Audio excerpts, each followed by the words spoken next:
At kami dito, nagsisimula. Sorry. May akala ko ba tapos yung trabaho nyo?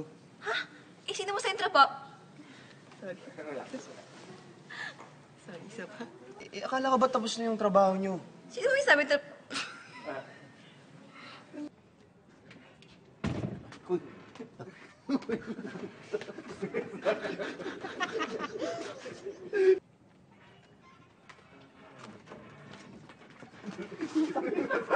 Kasi sinundot ako sa puwet eh.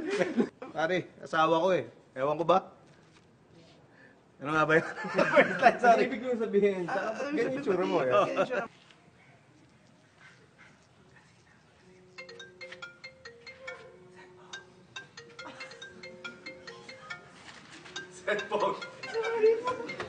Ang mga Pinoy na walang ibang ginawa kundi i-bash ang mga sagot sa Q&A ng mga